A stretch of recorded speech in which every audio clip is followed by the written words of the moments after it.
Good evening to all of you. कैसे हैं आप लोग? मैं अनुराधा आप सभी का संजय की पाठशाला यूट्यूब चैनल में स्वागत करती हूं। यह यूट्यूब चैनल यूपीपीएससी एग्जामिनेशन को फोकस करते हुए, जिसकी एग्जामिनेशन की डेट 13 जून है, इसके लिए चूंकि टाइम कम है तो इस टाइम कम समय में कैसे तैयारी सही ढंग से हो पाए, इसके लिए क्रैश कोर्स लॉन्च कर रही है। और जिसकी दो इम्पॉर्टेंट बिंदु ये है कि यह फर्स्ट तो ये कि एक फ्री चैनल है, एंड सेकंड थिंग कि इसमें क्रैश कोर्स की जो प्रोग्राम रखी गई है केवल और केवल 50 डेज के लिए रखी गई है। 50 दिनों की क्रैश कोर्स है, टोटली फ्री है। इसमें किसी भी प्रकार की कोई फी नहीं लगेगी, ठीक है। तो चलिए, इस कम समय में एग्जाम आपकी जो तैयारी है कैसे सही तरीके से हो सकती है, तो इसके लिए कुछ फैकल्टीज की टीम बनाई गई है। और ये फैकल्टीज की टीम में मुझे हिस्ट्री पढ़ाने का अवसर मिला है। ओके, और चलिए तो हम लोग हिस्ट्री पे थोड़ी सी चर्चा कर लेते हैं। हिस्ट्री चूंकि अपने आप में काफ़ी बड़ा सब्जेक्ट है, वाइड सब्जेक्ट है ना, जिसके लिए 50 डेज कम पढ़ सकते हैं। लेकिन एग्जामिनेशन में हमें केवल उन्हीं इस एग्जाम में जो हिस्ट्री सेक्शन से क्वेश्चंस आते हैं, केवल उसे ही फोकस करते हुए कि किस प्रकार के क्वेश्चंस आते हैं, हम लोग महत्वपूर्ण बिंदुओं पर चर्चा करेंगे। क्योंकि हिस्ट्री अपने आप में 4 पार्ट्स में डिवाइड है: ancient history, medieval history, modern history and world history. प्राचीन भारत, मध्यकालीन भारत, आधुनिक भारत और विश्व का इतिहास।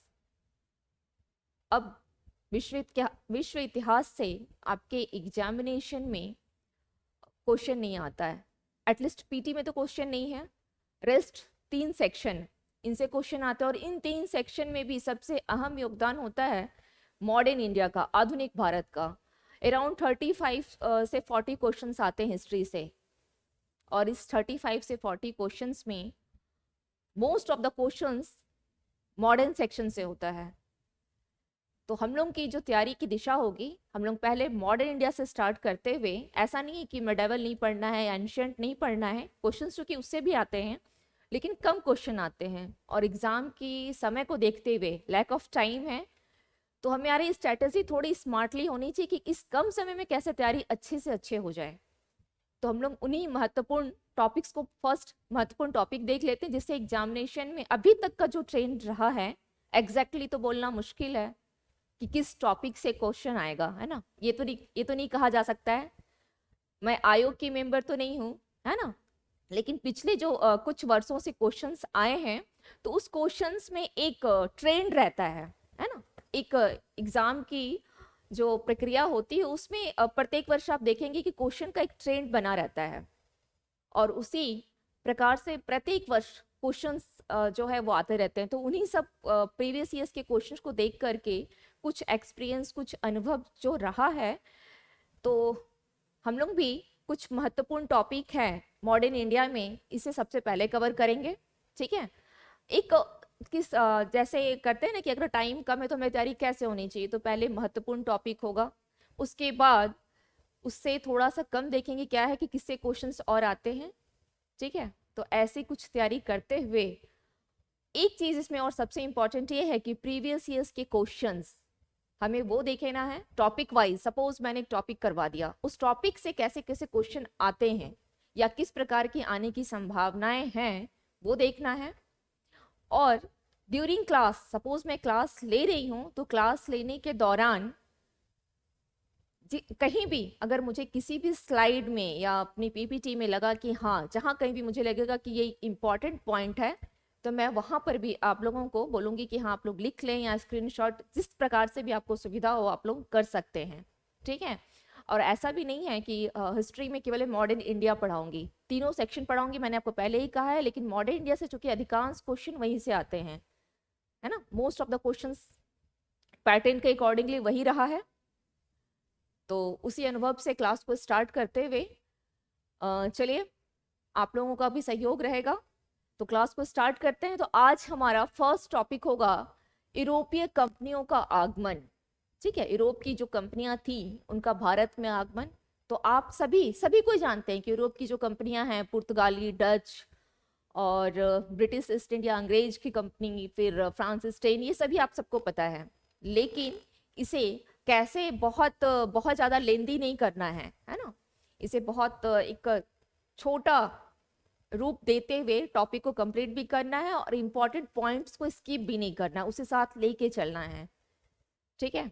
और सबसे बड़ी चीज़ है कि इस टॉपिक में मैपिंग के थ्रू कोशिश कीजिएगा कि इसे थोड़ा आसान बनाया जाए। मैपिंग किस प्रकार की होगी, सपोज पुर्तगाली कंपनियां आई, तो पुर्तगाली कंपनियां आई तो इसमें कंफ्यूजन क्या होता है कि कंपनी ने यहाँ पहले कंपनी को स्थापित किया, बंगाल में प्रथम कंपनी कौन सी, ऐसे एग्जाम में क्वेश्चन आते हैं।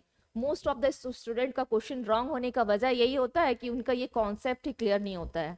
और क्यों नहीं होता है, क्योंकि जहां, अगर एक एग्जांपल दे रही हूँ, सपोज अंग्रेजों ने अगर मसूलीपट्टनम में कंपनी स्थापित किया है तो उससे पहले डचों ने भी किया है, तो ये डच, अंग्रेज, पुर्तगाल जो कंफ्यूज कर देते हैं। इसलिए अगर आप पुर्तगाल जब आए हैं, अगर उससे थोड़ी सी ज्यादा, ऐसा नहीं कि आपको ज्योग्राफिकल वे में मैप बनाना है, नहीं, बहुत एक नॉर्मल सा जिसे आप समझ सकें कि चलो ठीक है क्वेश्चन यहाँ से बनेगा तो हमें फटाफट एक रफली मैप बनाना है, उसे बहुत अच्छा तरीके से पेंट वेंट नहीं करना है कि कौन सा तट कहाँ है क्या है, बस एक थोड़ा समझने के लिए। तो मैं भी क्लास में बस थोड़ा सा समझते हुए मैप जो बनाऊंगी बहुत रफली होगा, केवल कुछ कुछ पॉइंट्स को लोकेट कर दूंगी। और ये चीज आप पुर्तगाली के लिए भी करेंगे, डच के लिए भी और अंग्रेज, ठीक है। फ्रांसीसी डेन का रोल तो कुछ खास रहा नहीं है और उससे क्वेश्चन भी नहीं आते हैं, ठीक है। तो इस तरह से हम लोग क्लास को आगे बढ़ाते हैं। तो now let's come to the topic, European कंपनियों का भारत में आगमन। चलिए टॉपिक पर आने से पहले एक चीज मैं आप लोग को बताना चाहूंगी कि यूरोपीय कंपनियां जो भारत में आई, ठीक है, तो क्या उससे पहले कोई व्यापार नहीं होता था? ये फर्स्ट टाइम ऐसा हुआ कि यूरोपीय कंपनी ही आकर के व्यापार आरंभ की हैं और हमारा व्यापार यूरोप तक होता होगा? तो ऐसा कुछ भी नहीं है। मध्यकाल में भी व्यापार होते थे, मध्यकाल में भी व्यापार होते थे, लेकिन उसकी प्रक्रिया क्या थी, किस प्रकार से होता था मध्यकाल में जो व्यापार होते थे? क्योंकि मध्यकाल आप सभी जानते हैं कि पूरे की पूरी जो है उस समय में मुस्लिम सत्ता स्थापित रही है पूरे मध्यकाल में। और अगर मुस्लिम सत्ता स्थापित रही है तो एक थोड़ी समझ, कॉन्सेप्ट ही होगा कि हमारा व्यापार भी फिर कौन करता होगा, किससे होता होगा? तो हमारा व्यापार अरब व्यापारियों से होता था, है ना। जिस तरह से सबसे पहले भारत में प्रथम आक्रमणकारी भी अरब अरब वालों को माना जाता है, तो अरब वाले ही व्यापार करते थे इन यूरोपीय कंपनियों के आने से पहले, ठीक है। लेकिन उनका व्यापार का जो मार्ग था वो लाल सागर और पश्चिम एशिया के देशों से करते थे। तो इस वर्ड से एक जानकारी ये मिलती है, लाल सागर और पश्चिम एशिया, यानी वो स्थल मार्ग से व्यापार करते थे। और समुद्री मार्गों का अगर पूछा जाए तो केवल और केवल लाल सागर से, ठीक है। मध्यकाल में व्यापार यहां से होता था और व्यापार करता कौन था, तो अरब वाले करते थे। अब चूंकि पश्चिम एशिया से व्यापार करते हुए वे वेनिस तक जाते थे, वेनिस यानी इटली, ओके, वेनिस यानी कहा, इटली तक वो जाते थे, ठीक है। और इटली, तो इन दोनों जो हमारा व्यापार पे उस समय भारत पे अगर व्यापार में कोई हावी रहा तो वो अरब और इटली के व्यापारी थे। थोड़ा सा आप लोगों को मैं एक मैप के थ्रू बताती हूँ, ठीक है। मैप थोड़ा बताना चाहूंगी, बस ज्यादा नहीं, थोड़ी सी चीज देख लीजिए मैप में कैसे है ये।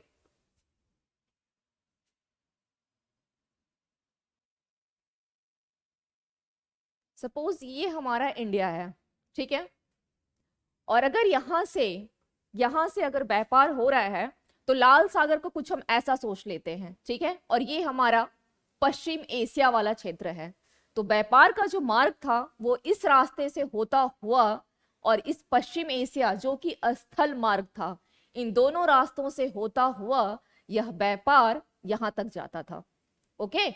ये व्यापार यहाँ यहाँ का मतलब कौन सा स्थान हो गया, ये इटली पहुंचता था। और इटली पहुंचने के बाद वेनिस, क्योंकि यहाँ इनका अधिकार था, तो ये इटली वासी क्या करते थे, सभी मालों का, जितने भी प्रकार के जो ये लोग व्यापार वगैरह करते थे या भारत से जिन वस्तुओं का निर्यात होता था, तो ये फिर इटली जाता था और यहाँ पे से फिर ये पूरे यूरोप में इसका आयात निर्यात किया जाता था। तो खैर ये यूरोप की हो गई।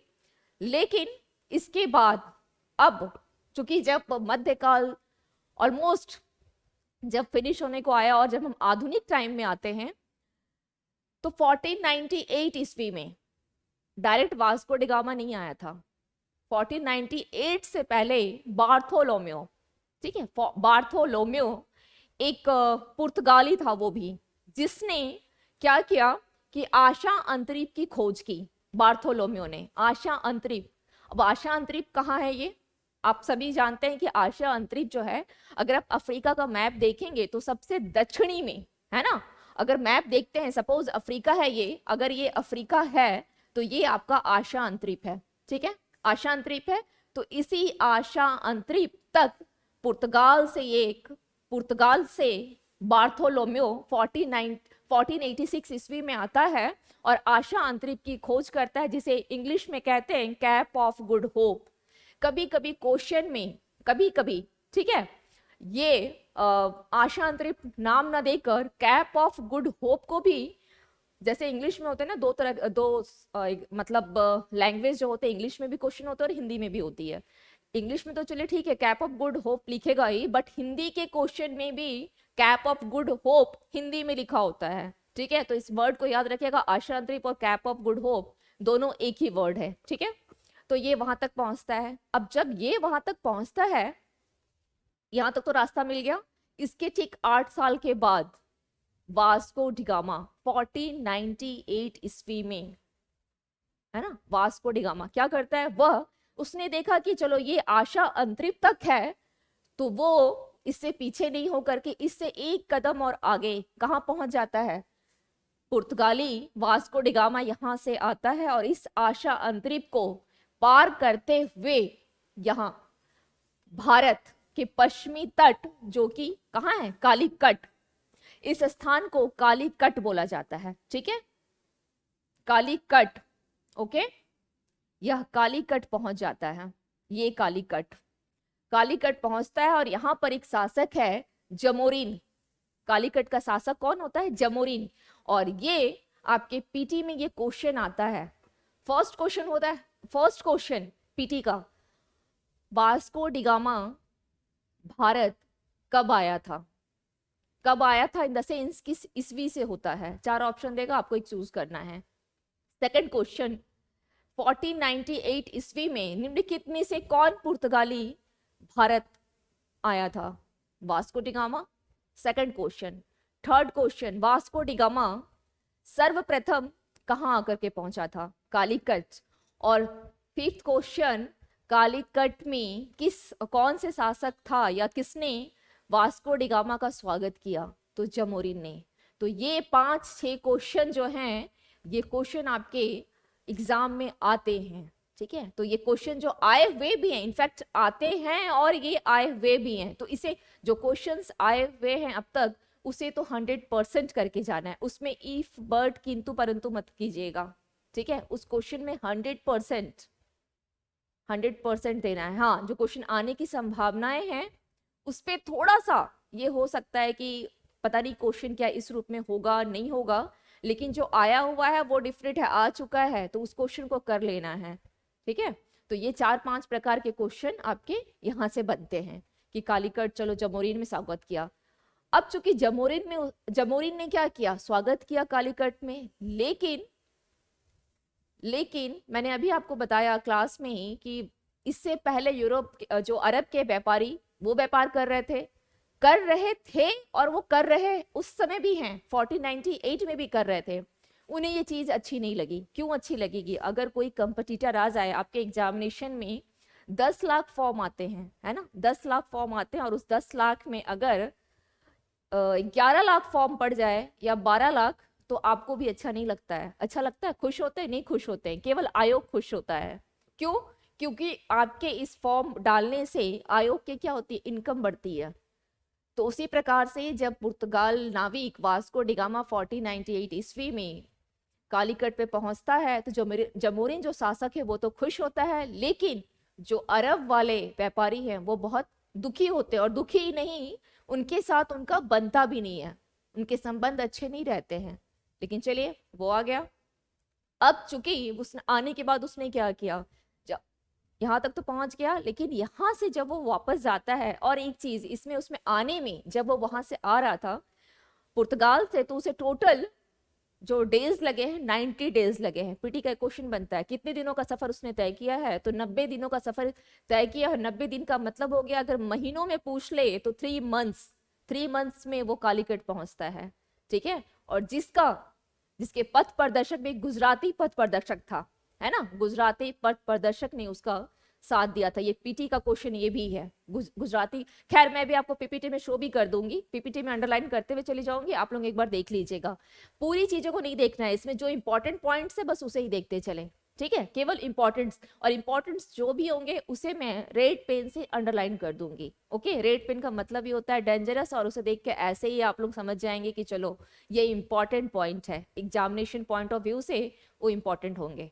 ठीक है, चलिए, तो हम लोग थे वहां पर कि हाँ ये आता है, जमोरी ने स्वागत किया, और उसके बाद जो 90 डेज का इसका टाइम लगा आने में, जब ये वापस जा रहा होता है काली मिर्च लेकर के, जो कि इनको क्या पता था, पता ही था कि ये व्यापार करने के लिए क्यों आए। तो मसाले का व्यापार करते थे, भारत मसालों के व्यापार के लिए, दक्षिण भारत से ही व्यापार होता था, और यूरोप में मसालों की मांग भी अधिक थी। क्यों थी? क्योंकि वहां पर जो कच्चा मांस, ठंड के दिनों में कच्चे मांस को सुरक्षित रखने के लिए मसालों का अधिक प्रयोग होता था, और मसालों का प्रयोग होगा, मांस सुरक्षित रहेगी, तो उससे उनका भी फायदा होगा। तो यही सोच करके वो क्या किया, काली मिर्च, और मसालों में भी स्पेशलाइजेशन, अगर बात की जाए विशेषताएं कि कौन सी थी स्पेशल, तो वो आपकी काली मिर्च रही है। पुर्तगाली भी आता है, काली मिर्च लेकर के जाता है, तो उसे 60 गुना अधिक वो मुनाफा कमाता है। मुनाफा कैसे? क्योंकि जब वो वहां से निकलता है पुर्तगाल से, और पुर्तगाल से आने में, और चूंकि पुर्तगाल से आने और यहाँ तक पहुंचने में, कालीकट तक, भारत के जो पश्चिमी तट पे बंदरगाह है कालीकट तक पहुंचने में उसके जितने भी खर्च हुए हैं, वॉट एवर जो भी खर्च उसका हुआ, जब वो वापस जाता है, ठीक है, वापस जाने टाइम भी पैसे खर्च हुए, जो भी उसने अपना खर्च वगैरह किया, लेकिन खर्च करने के बाद जब वहां जाके उसी काली मिर्च से अपना वो बिजनेस व्यापार जब आगे बढ़ाता, तो देखता है उसे 60 गुना उसने अधिक मुनाफा कमाया। अब जब किसी एक ने मुनाफा कमा लिया है, तो आपको लगता है कि उसके इर्द गिर्द के लोग ऐसा नहीं सोचेंगे कि अगर वो कमा रहा है, तो जाहिर सी बात है कि आसपास वाले लोगों के मन में क्या आएगा कि चलो थोड़ा सा हम लोग भी कोशिश कर ले, है ना।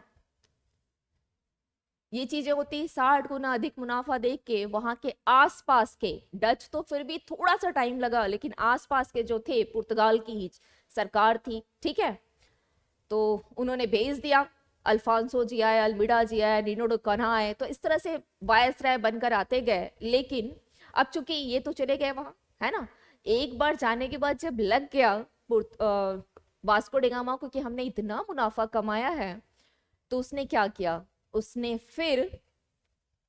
फिर उस मुनाफे को क्या किया, उसने दोबारा 1498 में आए और गए, दोबारा नहीं रहा गया। 1502 में, हालांकि बीच में 1500 में पेड्रो जी आए, लेकिन पेड्रो को लेकर के एग्जामिनेशन में पूछता नहीं है, तो इसलिए हमें उस पर फोकस नहीं करना है। पहले तो आप लोग के लिए जो कहानी है इतिहास की, इस टॉपिक को लेके उसको समझ लीजिए, और उसके बाद जो फैक्ट्स है तो खैर देखना ही है, क्योंकि एग्जाम में वो आते हैं। तो ये अपना देख ही रहे हैं कि वो चले जाते हैं, पेड्रो आते हैं, पेड्रो से लेकर नहीं पूछता है, तो जस्ट लीव इट। 1502 में पुनः वास्को डी गामा दूसरी बार भारत की यात्रा करता है, दूसरी बार, ठीक है, दूसरी बार यात्रा करता है। ये क्वेश्चन एग्जाम में आते हैं, ठीक है, वास्को डी गामा दूसरी बार भारत की यात्रा कब किया है, क्वेश्चन प्रीलिम्स के लिए है, 1502 यानी 1502 ईस्वी में। अब उनका व्यापार का ये मुनाफा देख करके मैंने आपको भी बताया ही कि वहां के आसपास के लोगों को भी लगा कि चलो वास्को डी गामा अकेला क्यों कमा रहा है, तो चलो हम लोग भी कुछ मुनाफा कमा ले। तो वहां की सरकार ने सबसे पहले अल्मीड़ा, ठीक है, नाम ऐसे ही याद रखिएगा, सोचेंगे कि अगर बहुत बड़ा नाम याद रखें तो बहुत आसान नहीं होता है। अल्मीड़ा, क्रैश कोर्स है, नाम को भी क्रैश कर दीजिए, अल्मीड़ा, ठीक है, अल्मीड़ा को 1503 ईस्वी में प्रथम वायसराय बनकर आया। 1500 5 ईस्वी में, 3 में नहीं, 1505 ईस्वी में, ठीक है, 1505 ईस्वी में अल्बिडा आया। वो 4 साल तक यानी 1509 ईस्वी तक वो रहा, ठीक है, 1509 ईस्वी तक। अल्मीडा के जाने के बाद फिर अल्फांसो, अल्फांसो डी अल्बुकर्क। मैंने ये पूरा नाम इसलिए बताया क्योंकि अल्फांसो मे बी शायद आप लोग, क्योंकि एग्जाम में तो पूछ लेता है ना, एग्जाम में अल्मीडा भी पूछता है और अल्फांसो भी पूछता है। तो अल्फांसो डी अल्बुकुर्क एक साथ याद रखिएगा, ठीक है, अल्फांसो, या ध्यान में रहे या फिर रटना ना पड़े तो उसके लिए अल्फांसो आम है, इस तरह से याद रख लीजिएगा। अल्फांसो, ओके, अल्फांसो आता है जिसका टाइम पीरियड होता है 1509 से स्टार्ट होता है, और 1509 से जिसका टाइम पीरियड स्टार्ट होता है, भारत में पुर्तगालियों का वास्तविक संस्थापक इसी अल्फांसो को माना जाता है, ठीक है, ये क्वेश्चन एग्जाम में आते हैं। इसी अल्फांसो को वास्तविक संस्थापक माना जाता है। और इसके आने के बाद 1510 ईस्वी में ये लोग गोवा के, जो गोवा को लोग छीन लेते हैं तो बीजापुर के आदिल शाह से। तो खैर इन सब चीजों को हम यहाँ पीपीटी में देखते हैं, ठीक है। तो ये इसकी स्टार्टिंग की जो भूमिका है मैंने आपको वो बता दिया है। रेस्ट ऑफ द फैक्ट चीजें हैं जिसे मैं अंडरलाइन करती जाऊंगी और जो भी मुझे लगेगा वहां पर मैं आप लोगों को बता दूंगी, ठीक है। तो चलिए देखते हैं, थोड़ी कोशिश की जाए। मध्यकाल में भारत और यूरोप से व्यापारिक संबंध थे। ये व्यापार मुख्यतः भारत के पश्चिमी समुद्र तट से लाल सागर, ठीक है, भारत के पश्चिमी समुद्र तट से लाल सागर और पश्चिम एशिया के माध्यम से होता था। तो खैर ये मैंने बता दिया, यहाँ से क्वेश्चन नहीं आते हैं, तो जस्ट लीव इट, यहाँ ऐसा कुछ नहीं करना है। नेक्स्ट हम देखते हैं।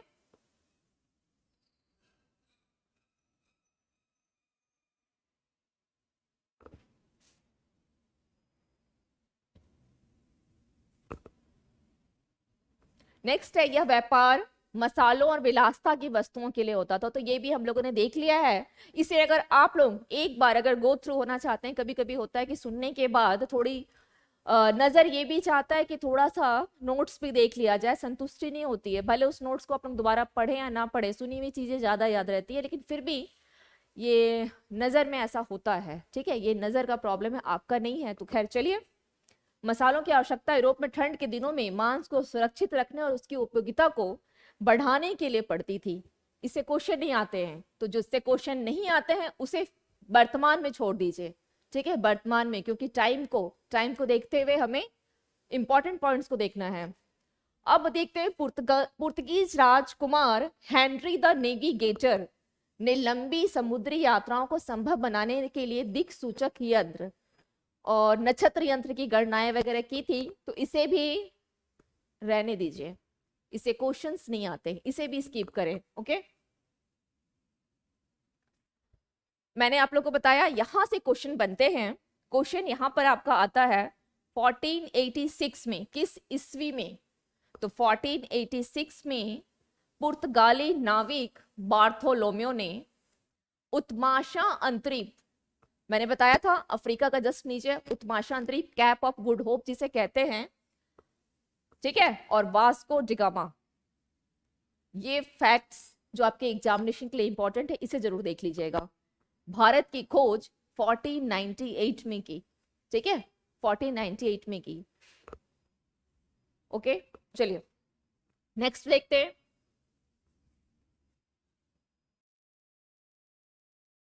चलिए नेक्स्ट आपके ये पॉइंट है कि प्रथम पुर्तगीज तथा प्रथम यूरोपीय यात्री वास्को डिगामा, मैंने अभी आप लोगों को बताया कि इसने कितने दिन की यात्रा की थी, इसने 90 डेज, ठीक है, 90 डेज की समुद्री यात्रा के बाद एक गुजराती पथ प्रदर्शक अब्दुल मनिक, ठीक है, कहीं कहीं आपको मानिक नाम मिलेगा और कहीं मनिक, दोनों नाम सही हैं। इसे देख के एग्जाम के उस ऑप्शन में कंफ्यूज मत कीजिएगा, कंफ्यूजन से भी क्वेश्चन बहुत गलत होते हैं। मनिक और मानिक ये दोनों नाम सही हैं, और यह एक गुजराती पथ प्रदर्शक था। ये भी पूछ लेता है, गुजराती पथ प्रदर्शक, है ना, पथ प्रदर्शक की सहायता से इसने कहाँ पहुंचा? 1498 ईस्वी में कालीकट यानी भारत के समुद्र तट पर उतरा। इतने रेड पेन को देख के, जो इतना मैं अगर अंडरलाइन कर रही हूँ तो पीटी के लिए इंपॉर्टेंट, इसे देख के डरना नहीं है ना, क्योंकि एग्जाम में इससे क्वेश्चंस आते हैं, तो इसे स्किप मत कीजिएगा। चलिए अब दूसरा अगर हम देखते हैं, दूसरा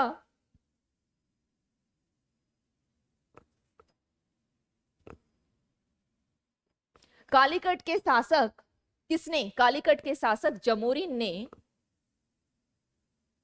कालीकट के शासक जमोरिन ने वास्को डी गामा का स्वागत किया, लेकिन कालीकट के समुद्र तटों पर पहले से ही व्यापार कर रहे अरबों ने इसका विरोध किया। मैंने आपको बताया था, एक एग्जाम्पल भी दिया था कि अगर आयोग के एग्जाम में फॉर्म्स इतने आते हैं तो क्या इफेक्ट स्टूडेंट्स पे होता है और क्या इफेक्ट कमीशन यानी आयोग पर होता है ना। तो ये सिचुएशन वही थी। अब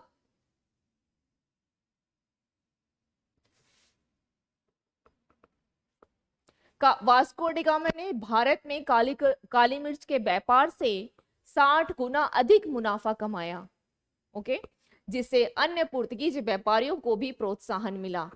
तो इससे क्वेश्चन नहीं आता है ये समझने के लिए कि फिर आगे की क्या प्रक्रिया रही, कैसे दूसरे जो आए जैसे लाइक अल्फांसो, अल्मीडा, नूनीज, ये लोग कैसे आए, क्यों आए। तो ये समझने के लिए थोड़ा सा इस बेसिक को समझना जरूरी है। ओके, चलिए। पुर्तगालियों के दो प्रमुख उद्देश्य थे, यहां आने के क्या उद्देश्य रहे, पुर्तगालियों के दो प्रमुख उद्देश्य थे। अरबों और वेनिश के व्यापारियों को, जो अरब और वेनिश के व्यापारी थे, उनको क्या करना था, चूंकि ये भी कम नहीं थे। कंपटीशन में जब बच्चे आते हैं तो सोचते हैं कि पहले से जो बच्चे तैयारी कर रहे हैं उनको साइड कैसे करना है ना। तो यहाँ भी यही कंडीशन थी, जब पुर्तगाली वाले आए तो सोचे कि ये अरब और वेनिश वालों को कैसे साइड करना है। इन लोगों ने क्या किया, भारत पे प्रभाव को समाप्त करना, तथा दूसरा जो इनका था ये क्वेश्चन, चूंकि आजकल एग्जामिनेशन में फैक्ट्स तो आते हैं प्लस कॉन्सेप्चुअल क्वेश्चंस भी आते हैं, तो उस कॉन्सेप्चुअल के लिए इस क्वेश्चन यहाँ पर देखिएगा, कॉन्सेप्ट के लिए, कॉन्सेप्ट बिल्टअप करने के लिए देखिएगा कि इनके उद्देश्य क्या थे। ऐसा नहीं कि केवल इनका उद्देश्य यही था, ये उनका उद्देश्य ऐसा नहीं कि केवल यही था, ये इनका प्रारंभिक उद्देश्य रहा है। उद्देश्य तो आगे बहुत बदल गए हैं और आप लोग सभी जानते भी हैं, है ना। तो ये इनका प्रारंभिक उद्देश्य रहा है, प्रारंभ में तो यही उद्देश्य था, बाद में क्या क्या उद्देश्य होगा वो तो देखा जाएगा। कि पहले जब स्टूडेंट आते हैं तैयारी करने, सिलेक्शन हो जाता है तो करप्शन करना है या क्या करना है सोसाइटी में, वो बात की बात है। तो लेकिन जो प्रारंभ का उद्देश्य क्या था, प्रारंभ का उद्देश्य था कॉन्सेप्ट के लिए, इसको याद रखिएगा कि अरबों, ठीक है, कॉन्सेप्ट के लिए, अगर बाई चांस कॉन्सेप्चुअल फॉर्म में आता है तो उसके लिए कि अरबों और वेनिश के व्यापारियों को भारत से प्रभाव समाप्त करना। एंड सेकंड वन जो कि काफी इंपॉर्टेंट है, मोस्ट इंपॉर्टेंट, ईसाई धर्म का प्रचार करना, ईसाई धर्म का प्रचार करना। अब आपको करना क्या है कि इसे कॉन्सेप्ट है, एक सिंपल सी लॉजिक है, सिंपल सा लॉजिक मैंने आपको एग्जांपल दिया एग्जामिनेशन की फॉर्म वाला। दूसरा है ईसाई धर्म का प्रचार, तो इसके पीछे लॉजिक ये है, आपने हमेशा देखा होगा चाहे वो एंशिएंट हिस्ट्री हो या मेडाइवल हिस्ट्री हो, मेडाइवल के टाइम में भी जब अरब वाले, ठीक है, आज जो आप देखते हैं जो मोपला विद्रोह हुआ था, तो मोपला कौन थे, है ना। तो ये मोपला भी जो अरब व्यापारी आए, पुर्तगालियों से पहले जो व्यापार चल रहा था, इन लोगों ने भी क्या किया, अराउंड 636 ईस्वी में प्रथम असफल आक्रमण हुआ था, है ना, मध्यकाल की जो स्टोरी है उसमें।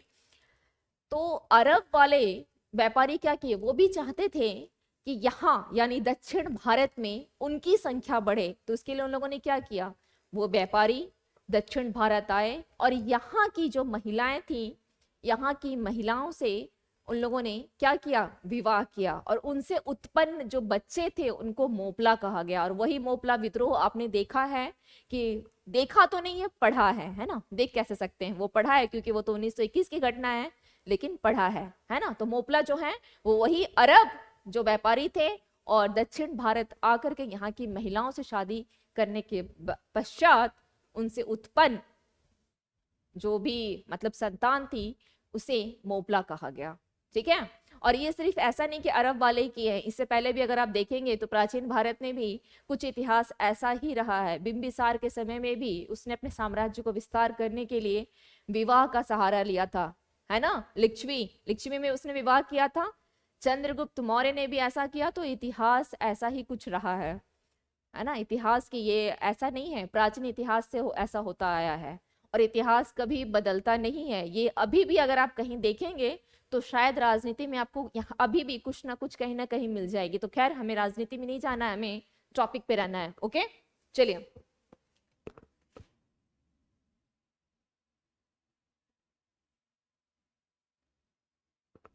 पुर्तगाली शासकों के द्वारा पूर्वी व्यापार को विशेष प्रोत्साहन तथा शाही एकाधिकार प्रदान किया गया।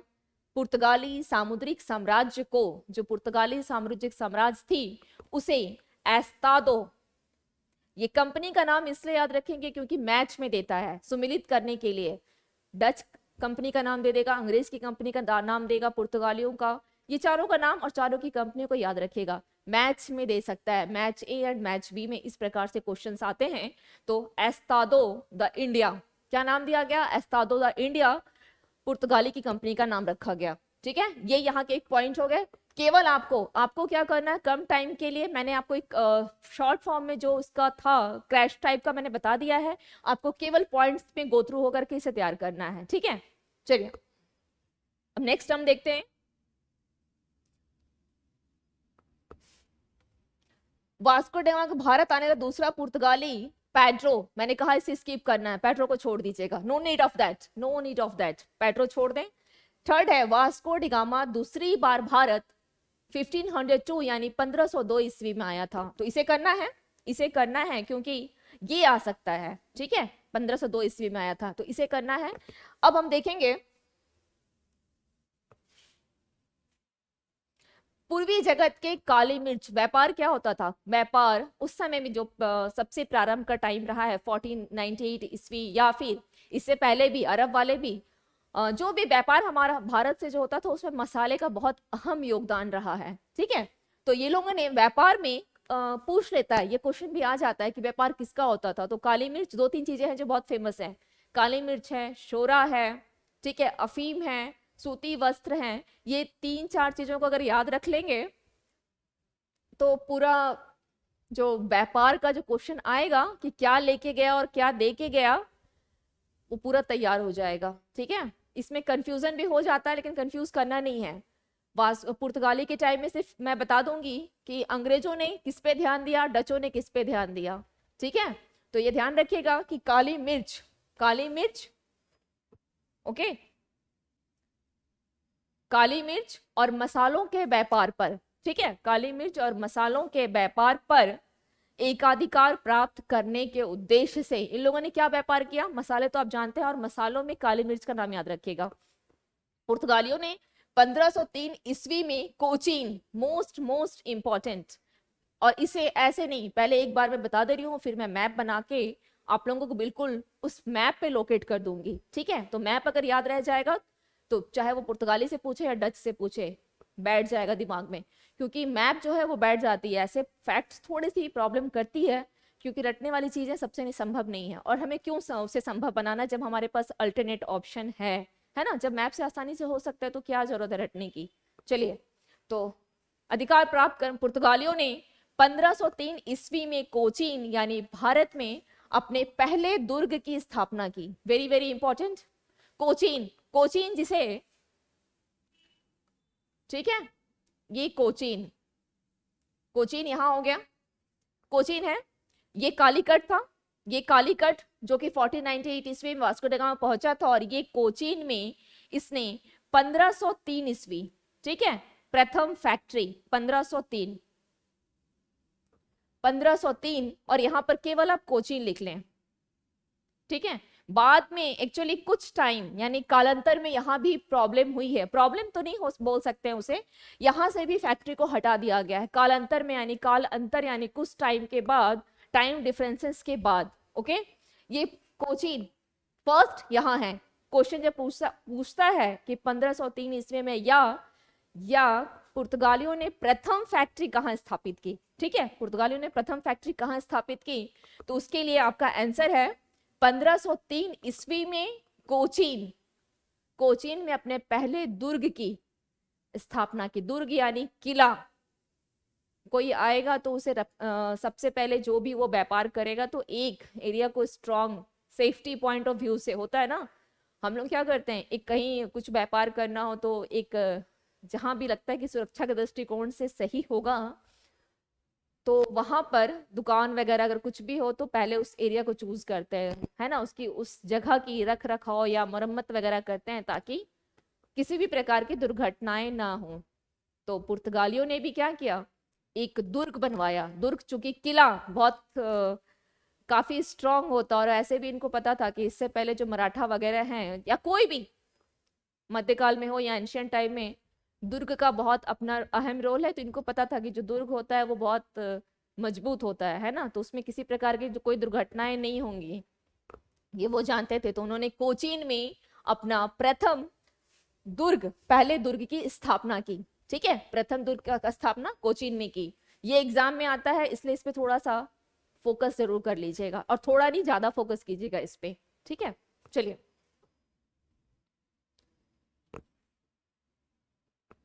भारत में प्रथम पुर्तगाली वायसराय, एक तो प्रथम दुर्ग हो गया जहां से क्वेश्चन आते हैं, और दूसरा है प्रथम पुर्तगाली वायसराय। ओके, प्रथम पुर्तगाली वायसराय के रूप में प्रथम कौन आया? प्रथम वायसराय मैंने कहा था अल्मीड़ा, और नाम इतना बड़ा है, ये नाम इतना बड़ा है, इसको इतने बड़े नाम की आवश्यकता नहीं है, केवल एक वर्ड याद रखिए, अल्मेड़ा। अल्मेड़ा, और नहीं समझ में आता, अगर ये भी याद नहीं रहता तो अलमारी से याद रख लीजिएगा। ठीक है, अल्मेड़ा। टाइम पीरियड 1505 से लेकर 1509 ईस्वी तक इनका आगमन हुआ। नेक्स्ट हम देखते हैं 1503 ईस्वी में अल्मेड़ा। अल्मेड़ा ने क्या किया? 1503 में टर्की, गुजरात और मिस्र की संयुक्त सेना को पराजित कर इसने द्वीप पर अधिकार कर लिया। अब तक तो अरबों वालों को जो प्रॉब्लम था वो तो था ही, ये एक कदम पीछे नहीं रहा। इन लोगों ने क्या किया?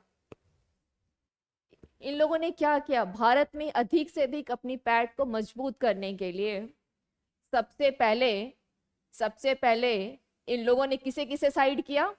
जो पहले व्यापारी थे, पहले व्यापारी टर्की, गुजरात से व्यापार होता था, और गुजरात में जो ये सूरत बंदरगाह से व्यापार होता था। उस समय व्यापार के लिए 2-3 बंदरगाह बहुत इंपॉर्टेंट रहे हैं, लाइक बंगाल में ताम्रलिप्ति और गुजरात में भड़ोच, सूरत, है ना, ये नाम बहुत इंपॉर्टेंट है। तो सूरत, टर्की, ओके, और मिस्र की संयुक्त सेना, चूंकि अरब वाले हैं और अरब का कुछ हिस्सा यहाँ भी है और कुछ हिस्सा अफ्रीका के, ये पूर्वी अफ्रीका में भी है अरब का, है ना, और कुछ ये पश्चिम एशिया में भी है। तो इन लोगों ने क्या किया? सबसे पहले ये जो अरब वाले थे, ठीक है, मिस्र यानी जिसे इंग्लिश में इजिप्ट भी बोला जाता है, ये अरब वाले थे। मिस्र में कौन थे? अरब के लोग हैं। और ये टर्की, ठीक है, जिसे हिंदी में तुर्की कहा जाता है, और ये गुजरात में सूरत। ठीक है, तो इन तीनों की संयुक्त सेना को इसने पराजित कर दिया, साइड किया। और यहां पर जिस तरह से कोचीन में प्रथम दुर्ग की स्थापना की, तो यहां इसने क्या किया? दीव पर अधिकार कर लिया। ठीक है, ये है दीव जिस पर इसने अधिकार कर लिया। तो एक अधिकार तो इनका यहां हो गया, एक अधिकार तो इनका यहां हो गया। अब चूंकि एक अधिकार जब यहां हो चुका है, यहां से मान जाएंगे क्या? यहां से भी नहीं मानेंगे। फिर आगे उन लोगों की क्या मूवमेंट रही वो देखते हैं। इसको बस मैप में ध्यान दीजिएगा, ठीक है, इसे पूरा रटने की बिल्कुल कहीं कोई आवश्यकता नहीं पड़ेगी, मैप समझ लेंगे, it's a very easy. Facts की वो रटाने वाली चीजों से बच जाएंगे, और यही तरीका बहुत बेहतर होगा आपके, एक तो समझ विकसित हो जाएगी, ठीक है, और दूसरा कि हमेशा के लिए याद रह जाएगा। ठीक है, तो ये द्वीप पर अधिकार किया, ये द्वीप है, यहां इन लोगों ने अधिकार कर लिया। ओके, द्वीप पर अधिकार किया, ठीक है, और द्वीप पर कब्जे के बाद पुर्तगाली जो है, जब द्वीप पर कब्जा, अब जब इन तीनों को हटा दिया, तो ये जो हिंद महासागर का क्षेत्र है, ये जो हिंद महासागर है, तो अब यहाँ पे रहेगा ये कौन? जब ये हट गए जो कि स्ट्रॉन्ग थे, तो इसके बाद इस एरिया पर, मतलब ये जो हिंद महासागर का एरिया है, इस एरिया पर इनका अधिकार हो गया। ठीक है, इस हिंद महासागर के एरिया पर इनका सबसे शक्तिशाली ये हो गए। अब कोई है ही नहीं कंपटीटर ही कोई नहीं है, तो ये शक्तिशाली हो गए। वो तो अलग बात है कि बाद में जब डच आ गए तो इनकी भी थोड़ी थोड़ी शक्ति जाने लगी, और कुछ समय के बाद पूरी शक्ति चली गई जब इनसे भी स्ट्रॉन्ग कोई आ गया। खैर, ये लोगों ने पूरे हिंद महासागर पे कब्जा कर लिया, और कब्जा करने के पश्चात अल्फांसो 1503 में कमांडर के रूप में आया था, इसकी कहीं कोई आवश्यकता नहीं है, डायरेक्ट 1509 में इसे देखिएगा, ठीक है। भारत में वायसराय नियुक्त कर दिया गया अल्फांसो, नेक्स्ट अल्फांसो, इसे जो हमें देखना है, जो पॉइंट है, अल्फांसो डी अल्बुकुर्क को पुर्तगाली साम्राज्य का वास्तविक संस्थापक माना जाता है, ठीक है, इसे वास्तविक संस्थापक माना जाता है। मैंने आप लोगों को बताया ही है, ये क्वेश्चन पूछता है, ये क्वेश्चन प्रीलिम्स में पूछता है, और अंडरलाइन केवल और केवल उसे ही कर रही हूं जो प्रीलिम्स दृष्टिकोण से इंपॉर्टेंट है, ठीक है। चलिए,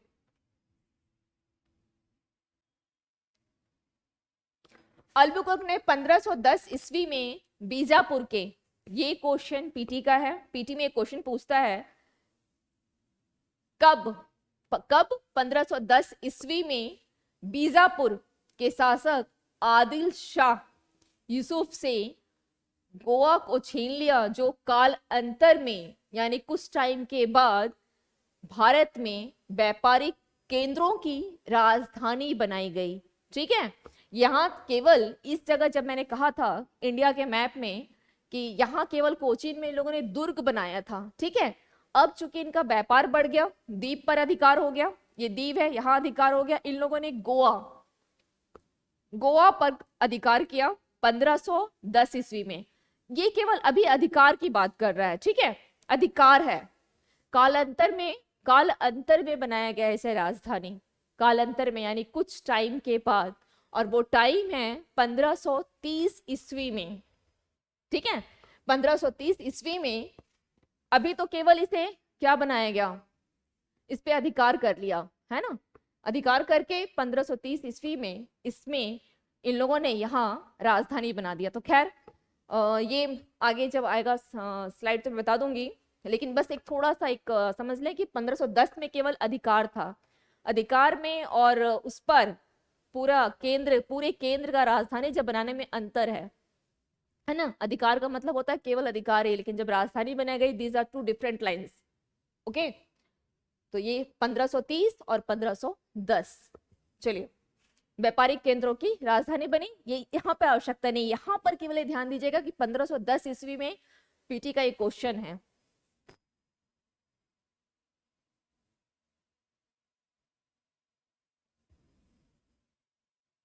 अल्बुकर्क ने 1511 ईस्वी में दक्षिण पूर्व एशिया की व्यापारिक मंडी, दक्षिण पूर्व एशिया की, ठीक है, दक्षिण पूर्व एशिया की अगर हम बात करते हैं तो ये तो यहाँ इंडिया हो गया, ये यहाँ पर अगर आप देखते हैं तो ये आपका यहाँ पर इंडिया है, और यहाँ दक्षिण पूर्व एशिया, क्योंकि मलक्का वगैरह यहीं पर है, यहाँ पर मलक्का है ना, मलक्का, ओके। दक्षिण पूर्व एशिया की व्यापारिक मंडी मलक्का और हरमुज पर अधिकार कर लिया। मलक्का और हरमुज, क्योंकि एक्चुअली क्या है कि भारत में दक्षिण तो मसालों का व्यापार होता था, लेकिन ये जो एरिया है दक्षिण पूर्व में, और यहाँ पर इंडोनेशिया जैसे इंडोनेशिया की राजधानी हो गई जकार्ता और मलक्का, ये सभी क्षेत्र में, इवन इंडोनेशिया को तो मसालों का द्वीप भी कहा जाता है ना, स्पाइसेस आइलैंड इंडोनेशिया को कहा जाता है ना। इंडोनेशिया में एक द्वीप भी है जिसे केवल मसालों का द्वीप या स्पाइसेस आइलैंड तक कह दिया गया है।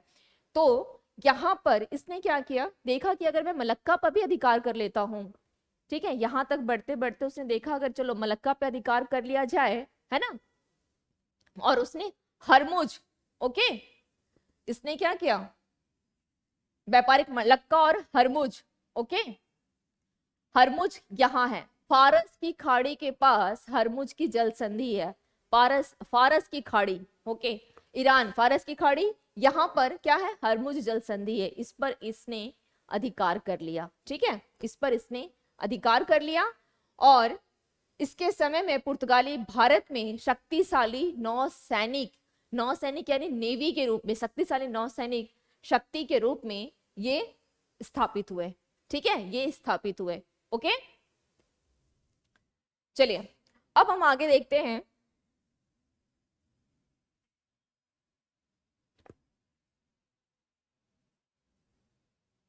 सेम इन लोगों ने भी वही चीज किया जो अरब व्यापारी ने किया था, कि यहाँ की महिलाओं से शादी किया और इनसे उत्पन्न बच्चों को मोपला कहा गया।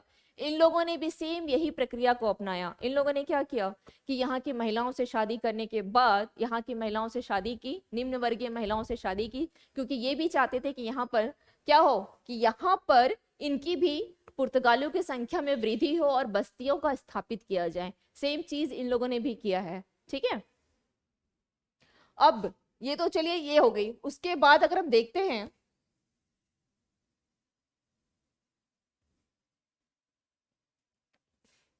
अल्बुकर्क ने अपनी सेनाओं में भारतीयों की भी नियुक्ति की। ठीक है, भारत आए पुर्तगाली वायसराय। इसके बाद कौन आया, इसके बाद कौन आया, अल्फांसो के बाद, अल्फांसो के बाद जो कि क्वेश्चन आ सकता है, नीनो डा कुन्हा। ठीक है, नीनू, एक छोटे बच्चे को नीनू कहा जाता है। नहीं याद रहेगा तो अल्मीडा, अल्फांसो और नीनू। ठीक है, अल्मीडा, अल्फांसो, नीनू से याद रखिएगा कि कब, इसका टाइम पीरियड क्या है, 1529 से 38। चूंकि करीब 9 साल है ना, 9 साल इसने वायसराय बन करके रहा। उस 9 साल में ही मैंने कहा था कि 1530 में गोवा पर इन लोगों ने अधिकार किया है ना। 1530 में 10 में अधिकार था और 30 में गोवा को इन लोगों ने एक राजधानी बनाया था। तो वो राजधानी अगर क्वेश्चन पूछता है किस वायसराय के समय में बनाई गई है, तो ये होगा आंसर, नीनो डा कुन्हा। ठीक है, ये ध्यान रखिएगा, इसलिए मैंने इस टाइम पीरियड पे क्लिक किया है। और इस टाइम पीरियड को हमेशा ध्यान रखें, इतिहास को समझना है तो टाइम पीरियड को रटने की जगह समझने की कोशिश करें कि किस टाइम पीरियड में कौन सी घटनाएं हुई हैं।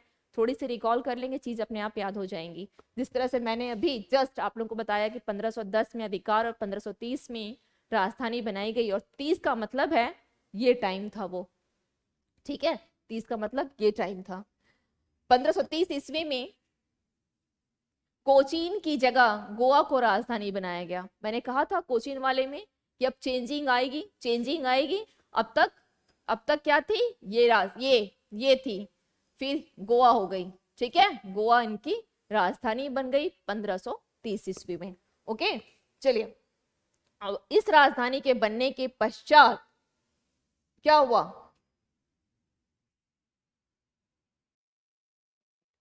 जो नीनो डी कुन्हा ने सैंथोम यानी मद्रास, ठीक है, मद्रास, हुगली और दीव में पुर्तगीज बस्तियों की स्थापना की।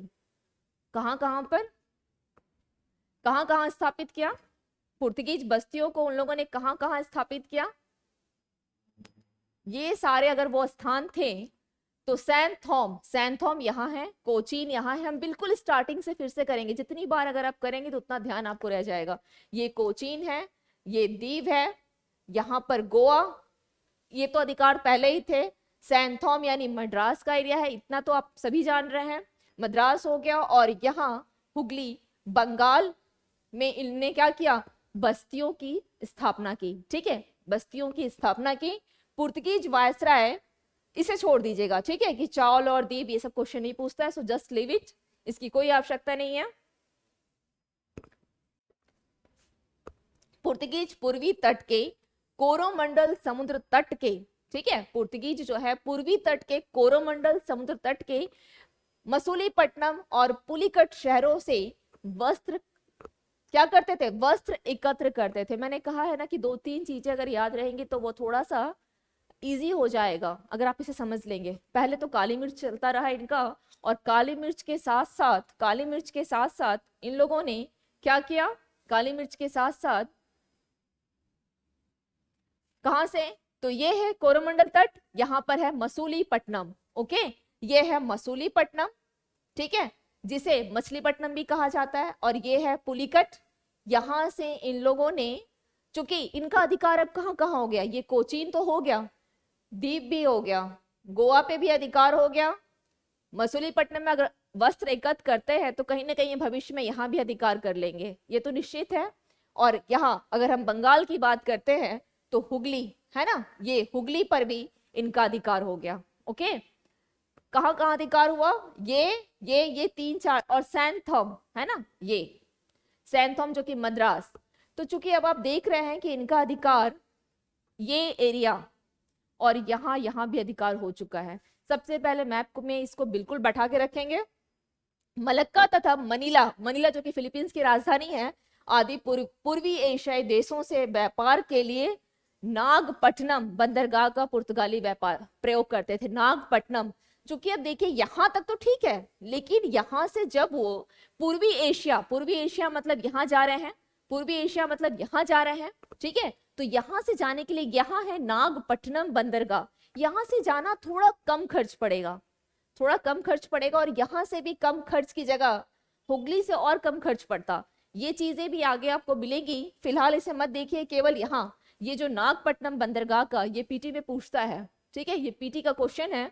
नागपट्टनम बंदरगाह का प्रयोग किया गया था, पुर्तगालियों ने नागपट्टनम बंदरगाह का प्रयोग किया था, ठीक है। जितने भी हैं ये सभी पॉइंट्स आपको क्या है, केवल और केवल यहाँ पर समझने की आवश्यकता है। ओके, ये सभी पॉइंट्स को यहाँ समझने की कोशिश करें, क्योंकि एग्जाम में ये पूछता है किस बंदरगाह का प्रयोग किया जाता था, ठीक है। चलिए, तो आज के लिए टॉपिक यहाँ पे मैं फिनिश करती हूँ, और इस टॉपिक पे एक बार मैंने बता दिया है, आप इस पे रिवीजन जरूर करें, जितने भी पॉइंट्स इंपॉर्टेंट थे मैंने अंडरलाइन कर दिया है। और चूंकि एक फ्री चैनल है, तो फ्री चैनल का क्या होता है कि अगर खुद हम देख रहे हैं और साथ में अपने मित्र हैं, जो भी परिचित हैं, जो तैयारी की क्षेत्र से संबंधित, जिनका संबंध है तैयारी के क्षेत्र से जुड़े हुए हैं, उन सभी में, है ना, इसकी थोड़ी सी क्या करना है, इन सभी को थोड़ी सी अपने दोस्तों के साथ शेयर करें, सब्सक्राइब करें संजय की पाठशाला फ्री यूट्यूब चैनल पर। ओके, चलिए, तो फिर कल की क्लास में मिलते हैं। Thank you to all of you.